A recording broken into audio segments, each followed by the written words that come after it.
पुण्यात दोन्ही राष्ट्रवादी चिन्हावरून फिसकटलाय। त्यामुळे पुण्यात मविया एकत्र लढणार असल्याची चर्चा पुन्हा सुरू झाली आहे। पवारांच्या राष्ट्रवादीचे नेते अंकुश काकडेंनी देखील यावर शिक्कामोर्तब केलं। शुक्रवारी ठाकरेंच्या शिवसेनेच्या नेत्या सुषमा अंधारेंची काँग्रेस पवारांच्या राष्ट्रवादीसोबत जागा वाटपावर चर्चा झाली।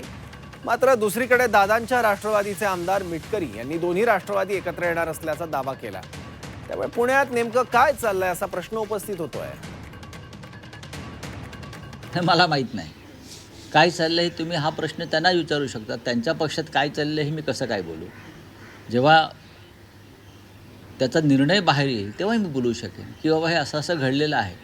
अजून तिथे तसं काहीच घडताना दिसत नाही आहे आमच्यासाठी।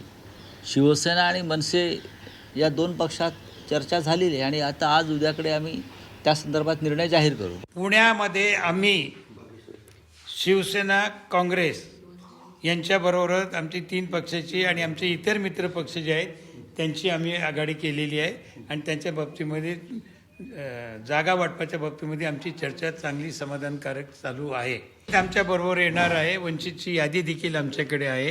आता त्यांना कसं सामावून घ्यायचं ते आम्ही प्रयत्न करतोय। आणि शिवसेना आहे त्यामुळे मनसेचा आणि शिवसेना काय असेल ते ठरवेल।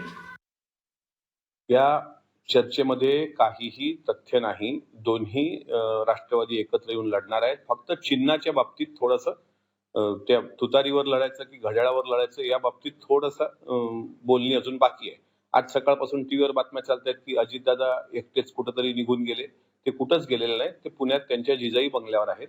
त्यामुळं दोन्ही राष्ट्रवादी जवळपास पुण्यामध्ये अजितदादा जो निर्णय घेतील त्या निर्णयाच्या अनुषंगानं पुढचा विचार होणार। यांच्या चर्चा खूप पुढे गेलेल्या मी ऐकलाय दोनही राष्ट्रवादींच्या। त्यावरून घड्याळावरून लढा की मग ते तुतारीवरून लढा वगैरे त्यांचा तो विषय होता।